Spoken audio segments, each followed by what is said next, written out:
They came in the darkest hour, when the snow made every sound feel far away, and the wind covered sins like a blanket. 3 men moved across the yard of a lonely cabin, clinging to Raven Ridge in the Colorado Rockies.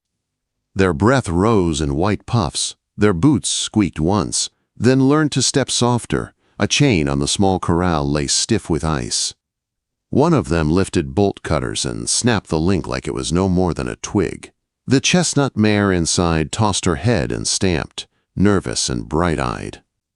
A white blaze ran down her face like a mark of pride. One man grabbed the lead rope and whispered a laugh. He thought the mountain had already swallowed the widow whole.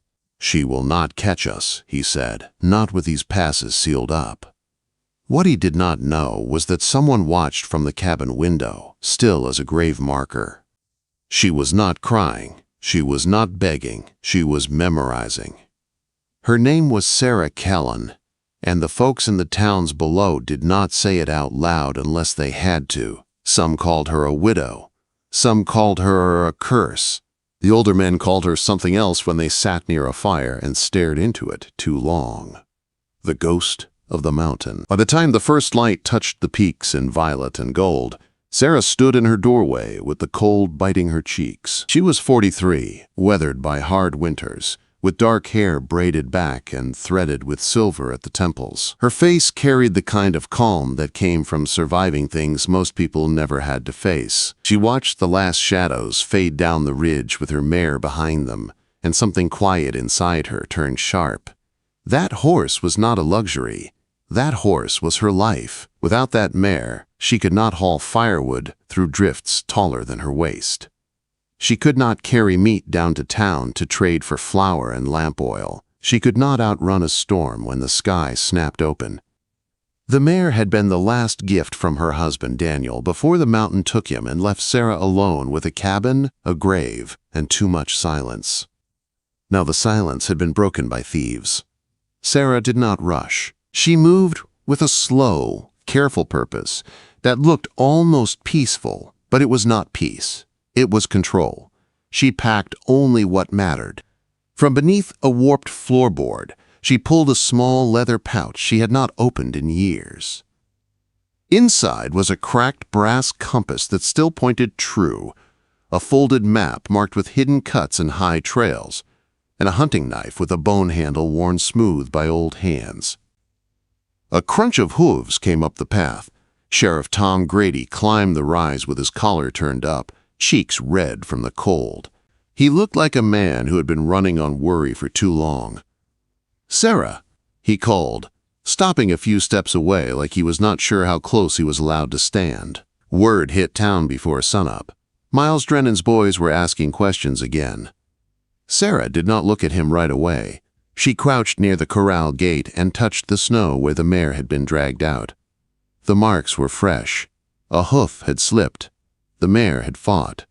"3 riders," Sarah said, her voice flat and steady. "They took my horse." Tom's jaw tightened. "Those men been hitting homesteads all winter. Summit Creek lost 2 good men last week. Sarah, I gotta say it plain, do not go after them. Not alone." A small smile touched her mouth for one heartbeat, then vanished. "I appreciate the warning." Tom watched her check her boots, custom-made with layers of deer hide, stitched to move quiet over snow. He had seen those boots before, back when she used to ride for bounties and missing men, back when her name traveled faster than the telegraph in some places. "Been a long time since anyone called you that," he muttered, as if the word itself might bring trouble. "That life is gone," Sarah said, as she slid the knife into a sheath strapped under her coat. Then her eyes lifted, hard as ice. "But they did not steal from a ghost. They stole from Sarah Keelan." Tom swallowed. "Drennan's got hideouts across 2 territories, lookouts in every town. If you leave, let me send telegrams. Get help moving." "No," she said, and the words snapped like frozen wood. "By the time anyone reads a wire, my mare will be sold to some rancher who does not ask questions. Or she will be dead. This is mine." Tom held her gaze and knew there was no arguing with whatever lived behind her eyes. He nodded once, slow. 3 days, she said.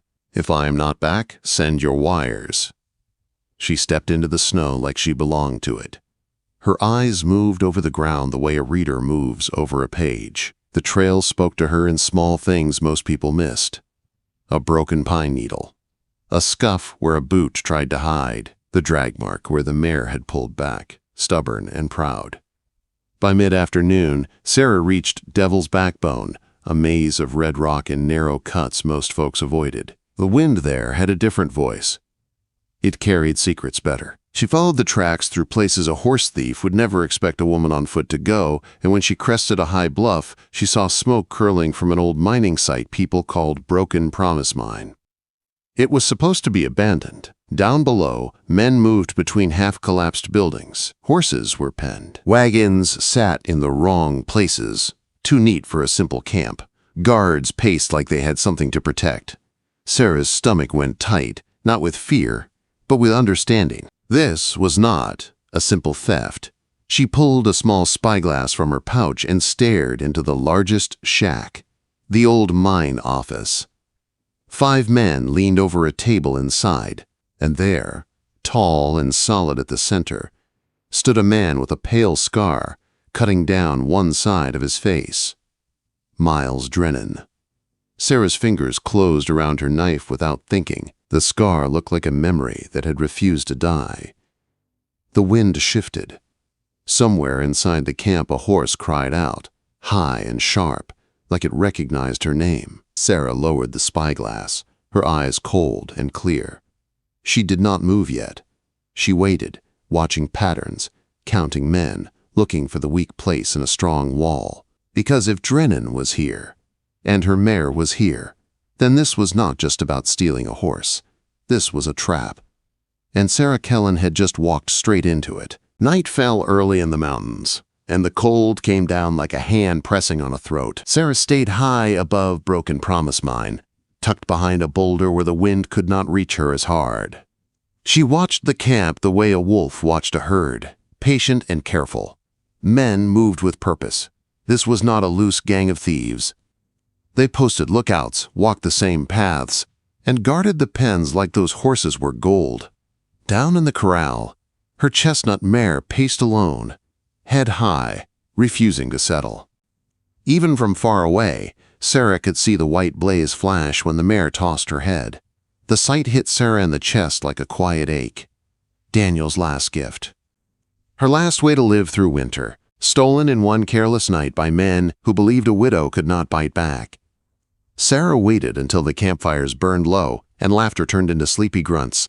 When the last cookpot was scraped clean and men drifted toward their shacks, she moved. She slid down the slope using the rocks as cover, stepping where the snow had blown off into bare ground so her boots made no sound. She did not rush. In this kind of place, rushing got people killed. A lone guard paced the outer fence, swinging a lantern in a lazy circle. Sarah studied his rhythm, then matched it, moving when his eyes turned away, freezing when his light swept back. She reached a line of rusted mine carts and crouched in their shadow. Voices drifted from nearby, 2 men talking near a small fire. "Drennan says the papers are coming tomorrow," one said. "Bankman from Denver, and that fat commissioner who signs anything." The other man spat into the dirt. "Good. Once them papers are signed, it will not matter who owns what. We will own the water. We will own the passes. Folks will sell their land or starve." Sarah's jaw tightened. Water rights. Land. This was bigger than horse theft. This was a plan to crush whole valleys under ink and threats, and men like Miles Drennan loved plans like that because they made him feel clean while he did dirty work. A soft sound came from the darkness behind the cook shack. Sarah turned, knife ready. But it was a woman, thin and shaking, carrying an empty bucket. Her face was bruised, and her hair was pulled back tight like she was trying to hide herself from the world. When the woman saw Sarah, her eyes widened, then filled with fear. Sarah stepped forward and caught her arm before she could cry out. "Quiet," Sarah whispered. "I am not here to hurt you." The woman's breath trembled. "You are her," she said, voice barely there. "The mountain ghost." Sarah did not answer the name. She only asked, "What is your name?" "Clara Hensley," the woman said. "They took me from a homestead near Eagle Pass." Said I could cook, clean, do whatever they wanted. Sarah's stomach tightened again, not with surprise, but with anger that stayed steady and cold. Are there others? Clara nodded, eyes darting toward the main shack. A boy. They keep him in the old foreman's room. He cries at night until they give him medicine to make him quiet. A boy, Sarah repeated, her voice suddenly sharper. Sheriff's son, Clara said, from Silver Creek. He is only 9. Quote. Sarah felt the air leave her lungs for a moment. A child held like a chain for grown men's plans. Drennan did not just steal horses, he stole futures. Sarah leaned closer. Where is my mare? Clara swallowed.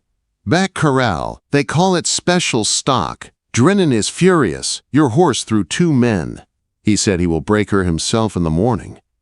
Sarah's grip tightened on the knife until her knuckles ached. She forced her hand to loosen. Rage was loud. Loud got people caught. Listen to me, Sarah said. When the camp stirs tomorrow, you are going to keep your head down. You are going to stay alive. Can you do that? Clara nodded fast, tears freezing on her lashes. Sarah eased her back into the shadows. Go, she whispered, and do not let them see fear. Men like this feed on it. Clara slipped away, leaving Sarah with new weight on her shoulders. The mare was one thing. The boy changed everything. Sarah could not leave a child behind. Daniel would have haunted her if she did. She shifted closer to the foreman's quarters, a squat building with a broken window covered by a blanket. A single guard sat outside, half asleep, rifle across his knees. Sarah watched him for several minutes and noticed the small habits that gave him away. He rubbed his eyes. He leaned his head back. He fought sleep like it was an enemy. Sarah picked up a stone and tossed it far to the left, letting it clack against metal. The guard's head snapped toward the sound, and he rose, stepping away from the door. Sarah moved like a shadow, closing the distance in 2 quiet steps. She came up behind him and pressed the knife to the soft place under his jaw. Do not move, she breathed. The guard froze, then trembled. Who are you? Someone you will forget, Sarah said. She struck him hard behind the ear with the handle of the knife. His knees buckled and he crumpled without a shout. She dragged him behind a stack of rotting boards, tied his hands, and stuffed cloth between his teeth. Then she opened the door. The room smelled like sweat and old fear. A small boy lay curled on a cot, eyes wide and glassy like he was half in a dream. His cheeks were dirty, and his hands were scraped raw like he had tried to claw his way out. Sarah knelt beside him. Hey, she said, soft as she could, you are safe right now. The boy stared at her, not understanding. What is your name, she asked. Cale, he whispered. Cale Grady. Sheriff Tom's last name. Sarah's heart clenched. Tom had come up the ridge trying to warn her, and his own child was already caught in Drennan's trap. Sarah swallowed hard. Cale, I am going to get you out of here, but you have to do exactly what I say. Can you stand? Cale tried. His legs shook and he sat back down, face twisting with shame. They made me drink stuff, he said. I feel like my head is full of fog. Sarah steadied him. That is not your fault. Outside, a shout rang through the camp. Boots crunched. A man laughed too loud. The camp was not asleep anymore. Something had shifted, like a dog had smelled blood. Sarah lifted Cale carefully and set his arm over her shoulder. He was small, but he felt heavy with the weight of fear. They took one step toward the door, and a new voice cut through the night, low and sharp. You got a lot of nerve, Sarah Kalin. Sarah froze. Miles Drennan stood in the doorway, blocking the way out. The scar on his face looked pale in the lantern light, and his eyes held a cold kind of joy, like he had been waiting for this moment for years. 2 gunmen flanked him, rifles ready. Sarah's hand tightened on Cale's waist to keep him upright. Drennan's smile widened. I did not steal your horse just for money, he said. I stole her because I wanted you to come down from your ridge. I wanted to see if the ghost was still real. He glanced at the boy, then back at Sarah. Now you get to choose. You walk out alone, or you try to run with him and I put you both in the snow. Sarah's breath stayed calm, but inside her mind raced through every path, every shadow, every chance.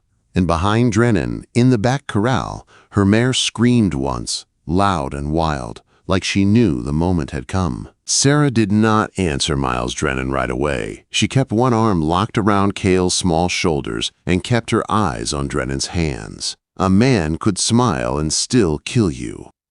The scar on his cheek pulled when he talked, and the lantern light made his eyes look like wet stones.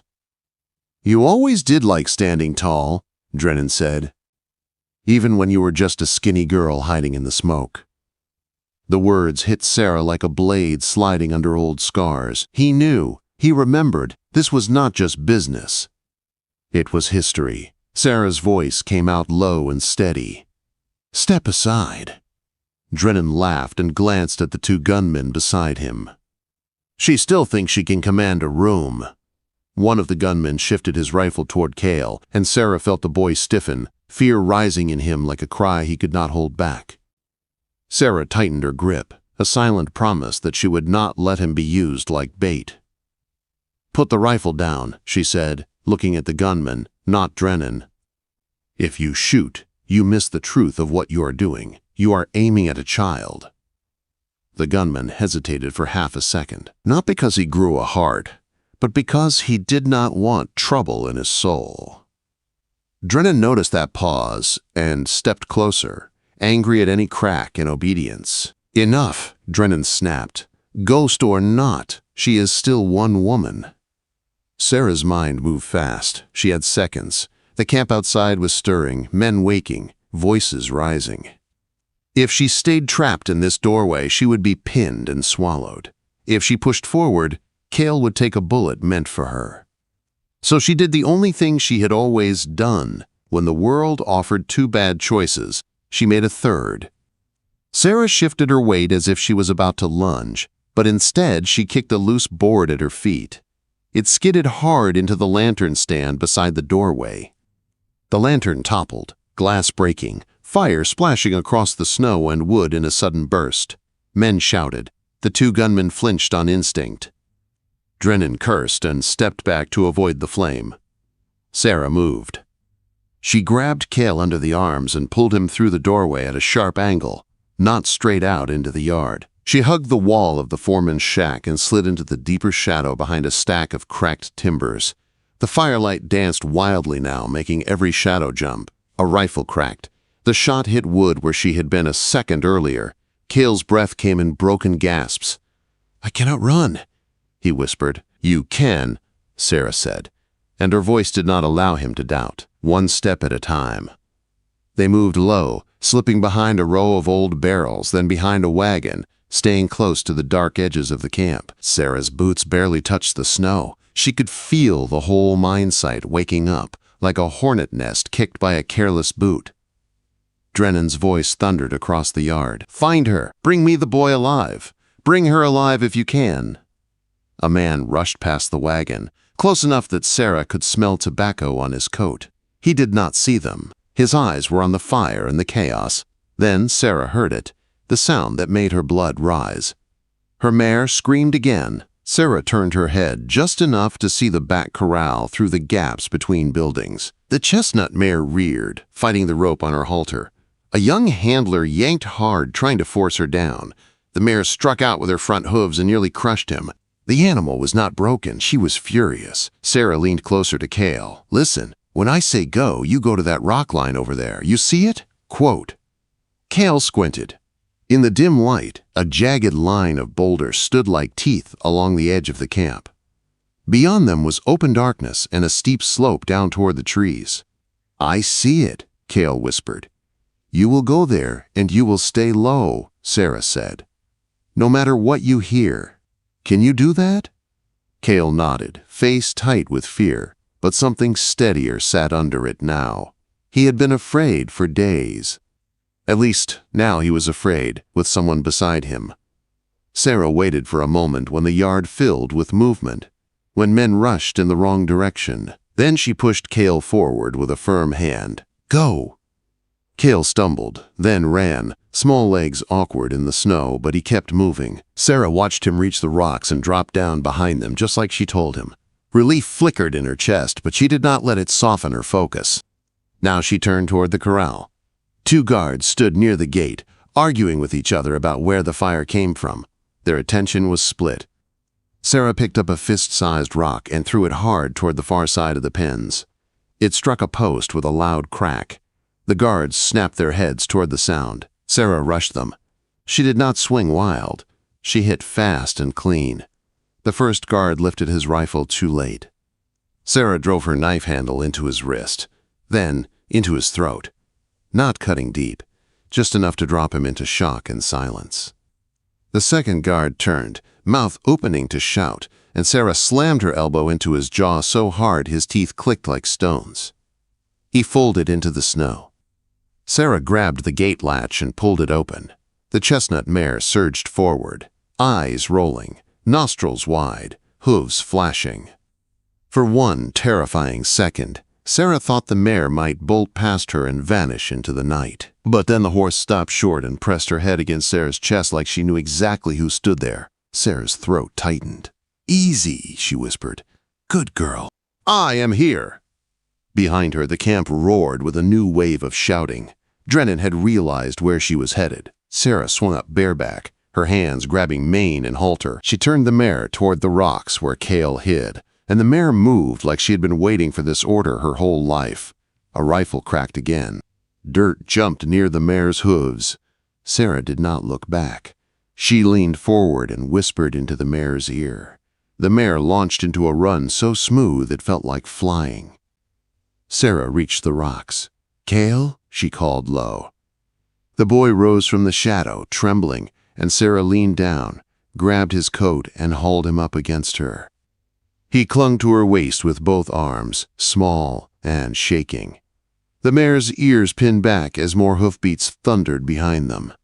Riders!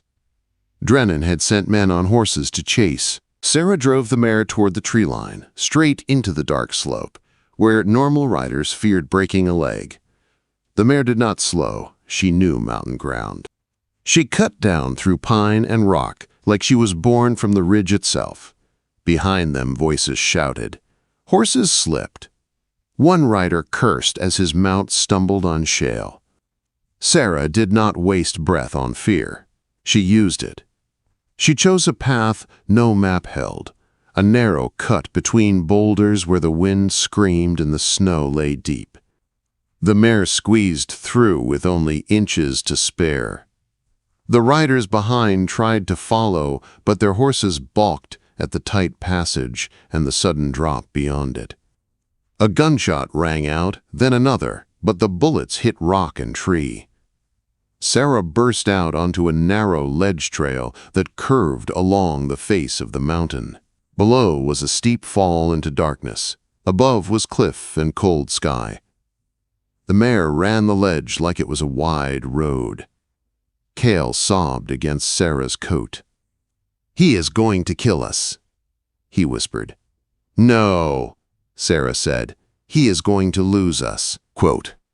The ledge trail ended near a stand of thick pines, and Sarah took the mare into them, weaving between trunks, letting branches slap her coat and sting her cheeks. The forest swallowed sound and hid them like a blanket. After long minutes, the hoofbeats behind grew faint, then scattered. The riders did not know the mountain the way Sarah did. In the dark, fear made men clumsy. Sarah slowed the mare to a careful walk. Her breath came out in long white clouds. Cale's arms loosened a little as he realized they were still alive. Then, from the trees ahead, a lantern glow appeared, and a voice called out sharp and familiar, "Sarah." Sheriff Tom Grady stepped into the open with 2 men behind him, rifles raised until they saw the boy on the mare. Tom's face went pale, then twisted with relief so strong it looked like pain. "Cale," Tom breathed, stumbling forward. The boy let out a sound that was half cry, half laugh, and leaned toward his father. Tom grabbed him, pulling him down into his arms, holding him so tight it looked like he was afraid the air would steal him again. Tom looked up at Sarah, eyes wet. "You did it!" Sarah slid off the mare, legs shaking now that the danger had passed. "He was bait," she said. "Drennan is not just stealing horses. He is taking land, water, people. Tom's jaw hardened. We have been trying to gather proof for months, but he always had someone inside warning him. Sarah nodded once. He wanted me to come. This was personal. Tom stared at her, and in his eyes Sarah saw the old stories and the new truth meet. What now? He asked. Sarah's gaze lifted toward the black line of the ridge, where the wind moaned like a living thing. Now, she said, voice quiet and cold, we stop him where he thinks he is safest. Tom's men shifted, nervous. He will come after you, one whispered. Sarah laid a hand on her mare's neck. The horse stood steady, chest rising and falling, eyes bright, still full of fight. Let him, Sarah said. The mountain has been watching him for years. Tonight it finally speaks back. Quote, and far off in the darkness, a single gunshot echoed from Broken Promise Mine, followed by shouting that carried up the valley. Drennan had realized what had happened. He had lost the boy, he had lost the mare. And now he knew the ghost was real. The wind rose harder, sweeping through the pines, and Sarah turned her face into it like she was listening to an old friend. Because this was not the end. This was the beginning of the hunt that would finish Miles Drennan for good.